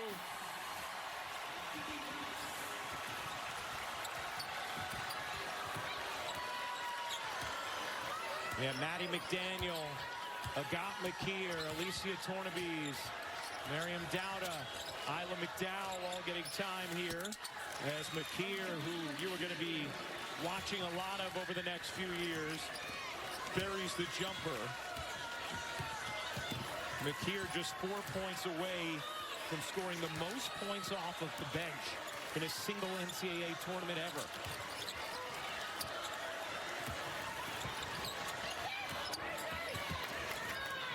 And there's Makir on the steal with under 4 minutes to go. Makir gets fouled. Agat Makir will go to the line. Certainly, even in a game with this kind of score discrepancy, all of these minutes are valuable for these young players for South Carolina. Get a feel for the arena, the moment.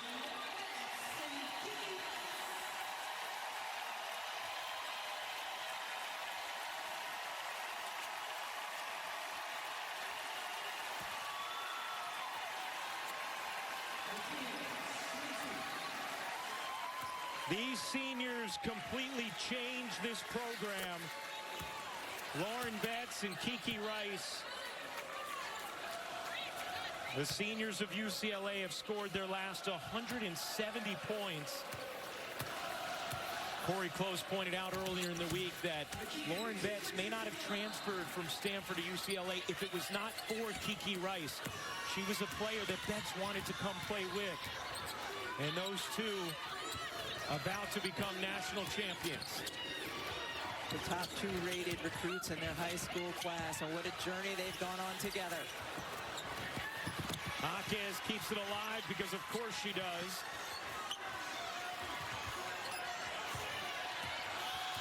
Five on the shot clock. Ledger Walker can't bank it in. Dugalich the rebound. Fighting through. 3 minutes and 10 seconds to go in the national championship game.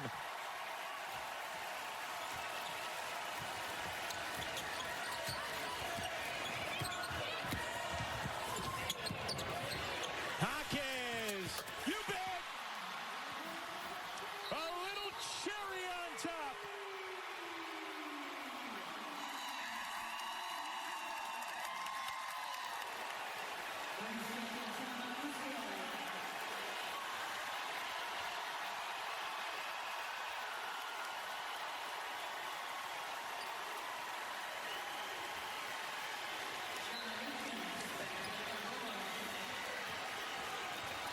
What a performance from Gabriela Jaquez. 21 points, 10 rebounds, 5 assists. As Ledger Walker gets called for the foul. Gabriela Jaquez has done everything, including scoring, yes, but her imprint has been all over this game. You see her teammates and the joy that she brings to them after the score. What do you think? Gabriela Jaquez end up being the MVP of the most outstanding performer this tournament? She certainly was in this game. Yes. We were asking Gabriela, what would you want people to know about this senior class? And she said, how much we truly love each other. We spend all of our time together off the floor. Most of our texts on our group chat are about how badly we want to win. We're able to have tough conversations together as well because we know how real that love is. Neepkins can't finish that one. Tornaby's the rebound. McKeer gets fouled. I want to spend a moment here on South Carolina, Rebecca, because you cannot say enough about the coaching job that Dawn Staley did with this group this season. As Neepkins will check out and get her ovation for UCLA.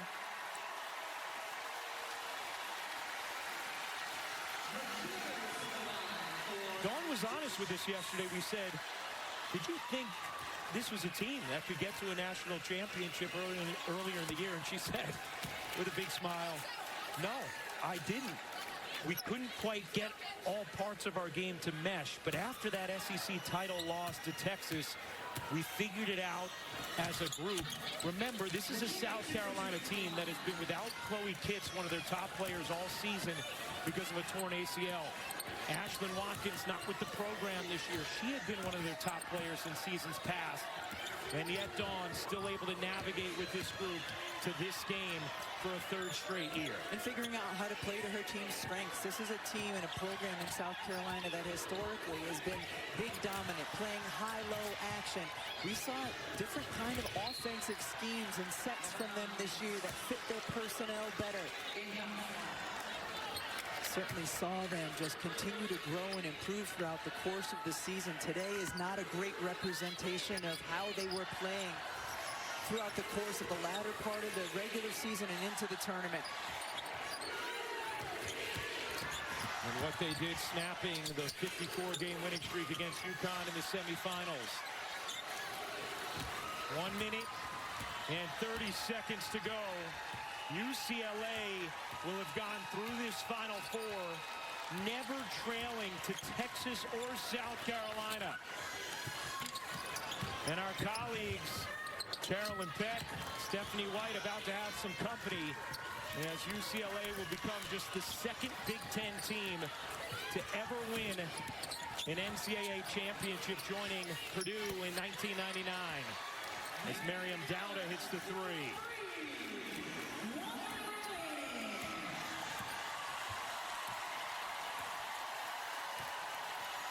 Crowd on its feet, ready to party.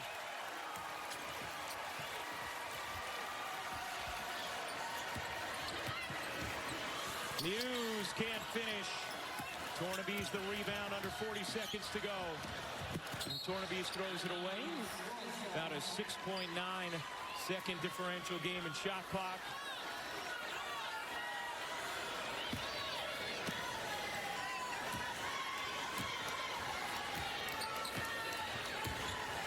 UCLA 6 seniors about to experience the ultimate triumph in this sport.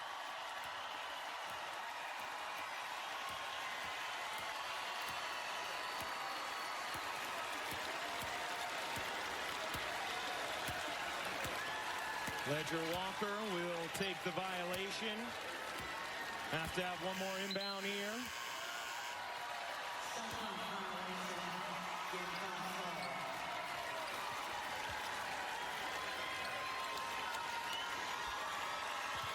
And for the first time since 1978, UCLA is back on top of the women's basketball world. The Bruins have captured their very first NCAA national championship.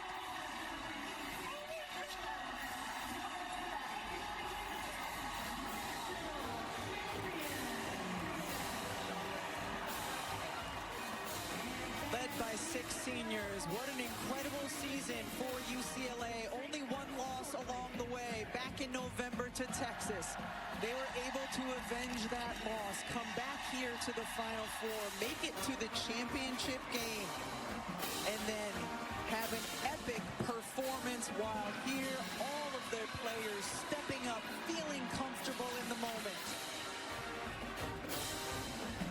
Dawn Staley says thank you to her crowd after their 3rd straight trip to a national championship. But a historically dominant performance from UCLA as they celebrate their first title of the NCAA era. A mesmerizing 79-51 win.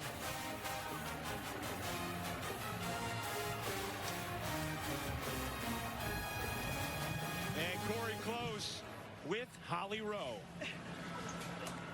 Corey, you've got someone special wanting to see you. Come on, Mom. I couldn't interrupt this hug. It's been a long time for you. You've been at UCLA for 15 years. How do you wrap around what you're feeling right now in this moment? It's immeasurably more than I could ask or imagine. It's beyond my wildest dreams. But it's meaningful because of the people I've gotten to share it with. It's all about the heart. And it would be shallow without an amazing village and incredible people that have poured into me my whole life.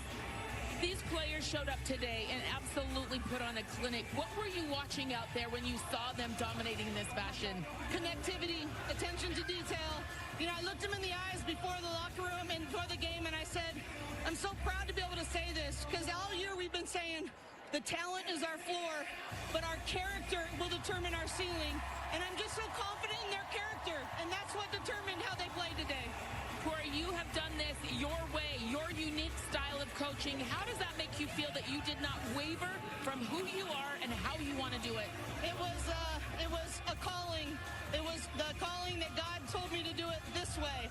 And we always said we were going to do it in an uncommon, transformational way. And Coach Wooden always said, you got to do it the way you're wired to do it, not the way anyone else did. And I just tried imperfectly to stay true to that. Thank you so much, Coach. I appreciate you, Holly. Thank you. Now, one of the things Corey Close told us yesterday was coming to this event as an aspiring young coach, hoping to one day be coaching her team on this floor. And she said what's made it so special and so exciting is feeling the community of this women's basketball world, something she always dreamed of being a primary piece of, that she is now firmly in the center of. You see the emotion for all the UCLA seniors, and every single one of them who touched the floor in this game made a massive impact, none bigger than Gabriela Jaquez, who is with Holly. Gabriela, we showed the goals that you wrote as a little kid. On there was to get a scholarship to play basketball. How about winning a championship?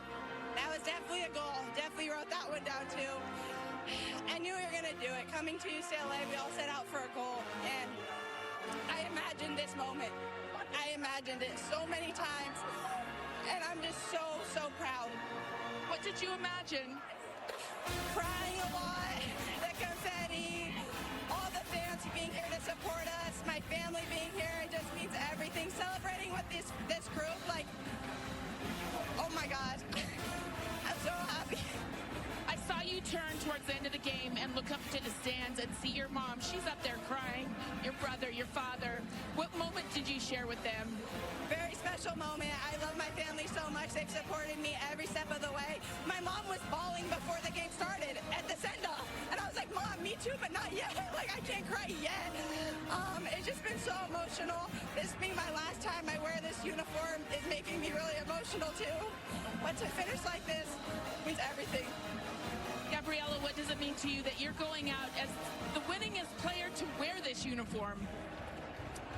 I'm just so happy. I'm just so proud of this group. I mean, this is what we wanted to do. This was the plan, and we accomplished it. Like, the mind is so powerful. We've been prepping for this since September 25th. That was when our first practice was, and for a long time, we set out for this, and I'm just so, so proud. Wow. What a great way to end it. Thank you. Thank you. What a beautiful interview there with Gabriela Jaquez, full of emotion as UCLA has finished the mission this senior class set out to accomplish, a historically dominant national championship game as they knock off South Carolina 79-51, the final.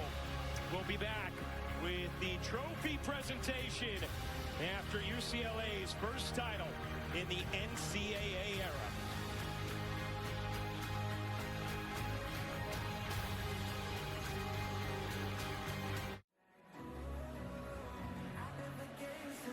Well, the celebration is on. LA, not a far trek from Phoenix, and the Bruins with so many fans in this building today. Let's take a look at the Capital One rewarding performance. How about the defense from UCLA? Your goal defensively is to make the other team uncomfortable, and I felt like UCLA did that from the jump of this game. They used their length to get deflections. They came in and swarmed offensive players in the paint. Of course, Lauren Betts and her ability to block shots, but it was everyone. And it wasn't just steals to scores. It was making everything difficult for South Carolina, holding them only to 29% on the game. To hold that offense to the Gamecocks to 29% from the floor. Just a remarkable performance. UCLA with their first NCAA title. The second title in Big Ten history. Carolyn Peck's Boilermakers in 1999, the other, and 31 straight wins is how UCLA finishes this season, the longest winning streak in program history. They went up against a red-hot Texas team, held them to a stunning 44 points, then go up against a South Carolina team that had just painted a masterpiece against UConn, and they hold the Gamecocks to just 51. Jaime Jaquez has made his way down onto the floor. UCLA ready to celebrate. Their 6 seniors accounting for every point they scored in this Final Four. And the Bruins make history here today against South Carolina. Is with our national champion.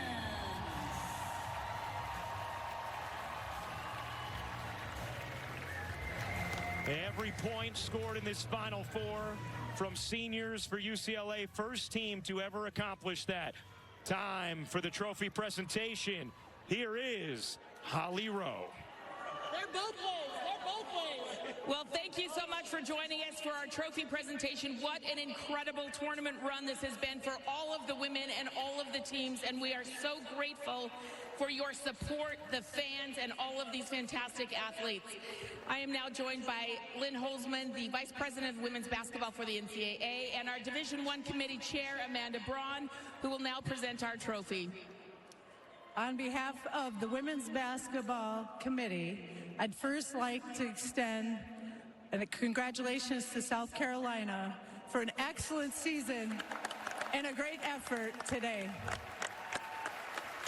And now, it's my honor to present the 2026 National Championship Trophy to Coach Corey Close and the UCLA Bruins.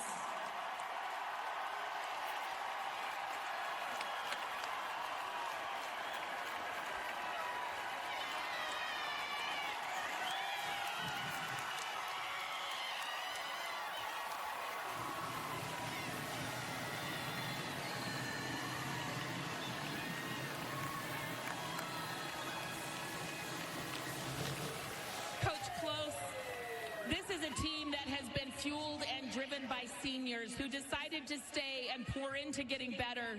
How do you describe what these women have meant to this program, bringing you the first NCAA championship? It's truly indescribable. The loyalty, the steadfast spirit, their character that they've chosen day in and day out. Like, I just am so humbled that they've chosen to commit to our mission. It's a thank you to our alumni, our fans, the families of our players, our great university. This is meaningful because of the village we get to share it with. You speak of your village, and today was on prime display. It took a little bit of everybody. Angela Dugalich was just incredible. Gabriela Jaquez, Gianna Neepkins, a newcomer to your program, and Lauren Betts holding it down. Like every single person, Kiki Rice. How do you describe how everyone lifted each other up today? Well, we've said all year that our selflessness and our work ethic would be the things that fuel us. And, it's one thing to say those things in the summer. It's a whole nother thing to follow through with those things sacrificially, even when it's hard. And all of those things, those commitments, not our feelings, led us to our destiny. I saved the best for last because Lauren Betts has taken a beautiful step, not only as a person, but as a basketball player. When you see her out there being resilient, a bloody jersey, all the problems she had to fight through tonight, how does that make you feel? I just love her. I pulled her aside this morning and I said, no matter what happens today, I will always be more proud of who she's become and who she's impacted than any nets will ever cut down. And I mean that from the bottom of my heart. Thank you, Coach Close. And now to present our most outstanding player of the 2026 NCAA Women's Basketball Tournament. Do we have a trophy for that? I guess we'll just use the big one. The most outstanding player is Lauren Betts from UCLA.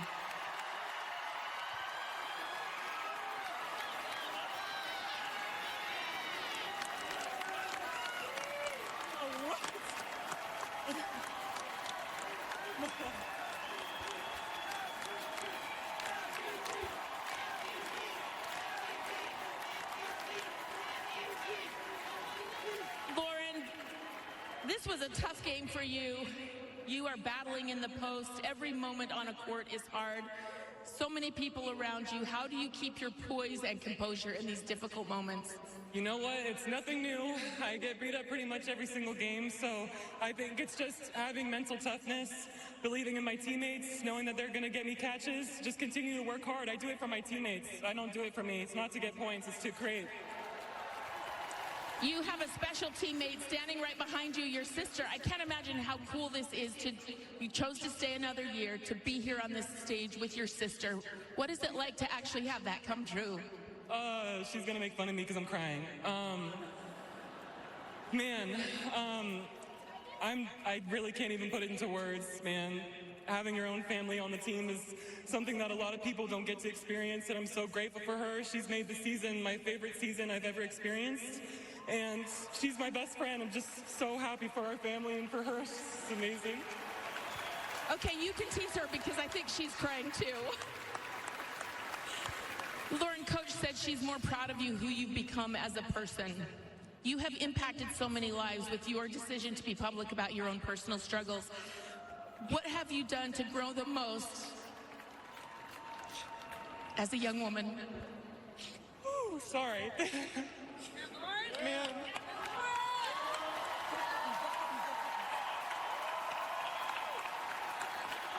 I think basketball has given me the platform to change people's lives, and when I had that conversation with my mom, I told her that I was put on this earth not just to score points, but to help people. And I've gone through my journey because other people have experienced the same thing, and I'm always going to speak my truth because I know it's going to help people. So, thank you, Lauren. Now a national champion and an important advocate for people. Okay, I can't get out of here without talking to all gas Gabs.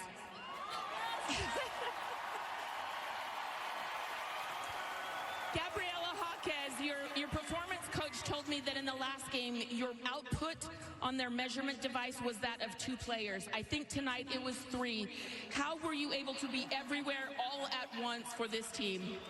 Just doing what I do coming in, doing whatever the team needs, and just really focusing on defense and rebounding this game. And I'm just so proud of this group. And we're national champions, and it feels amazing. You talked about, last year didn't go as planned, and you told this team they needed to look in the mirror and decide who they want to be as a team. Who did this group decide to be this season? We decided to be national champions.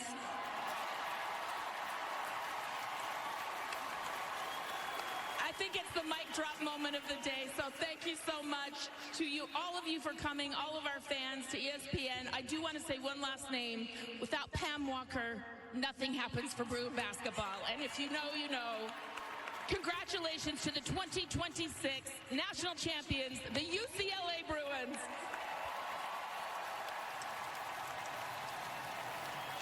Holly, beautifully done. What a performance from UCLA. With her first national championship since 1978, their very first in the NCAA era, and they do it in dominant fashion today against South Carolina. For our outstanding bosses, Meg Aronowitz, Alex Formartino, Leah Vallette, our producer, Kerry Callahan, director, Jimmy Platt, Dee Kantner, the Hall of Famers, Holly Rowe, and Rebecca Lobo. I'm Ryan Rucco. Thank you so much for watching. For more post-game coverage, tune over to ESPN. Christine, Drea, Chene will have you, and we will see you again next season. What a wonderful time of the year it is. We have gotten the madness started. The greatness. I'm gonna come out and be a dog every night. The urgency. It's time, we're here. The emotion. This tournament's gonna be spicy. The stars are ready to shine. Speaking of stars, there is no shortage. Johnson. It's national history that she's making. Stolen by Hidalgo. The thief of the Irish. Coach Mosley's been coaching like 100 years. The hair is good as the game. We deserve to be here as much as anybody else. Davidson connects. USC wins it in overtime. Got it to go. First 4 to Sweet 16. Ice cold. Minnesota. First time since 2005. They get it into Jackson. Around and down for the Blue Devils. And it's not bittersweet for me. It's just sweet for me.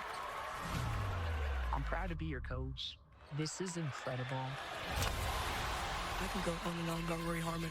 We're sisters. I have her back. She has my back. It's the way these seniors have affected our UCLA community. This is what you want your last game to look like. I couldn't ask for a better head coach. She brought joy back to basketball for me. Sarah is the kind of player that makes everyone around her better. 40 minutes of basketball stand between these teams and a dream. We hope to see you in Phoenix. Let's go get us another. Here comes the rise. It's right before your eyes. Now that greatness has arrived. The trip to the national championship game is on the line. Coach is yelling, meet the moment, meet the moment. We want this so bad for each other. Every possession just so intense right now. Now Dawn and Gino getting into it a little bit on the sideline as Gino has to be held back. You can ask Gino. He's the one that initiated the conversation. I said what I said. South Carolina stunned UConn.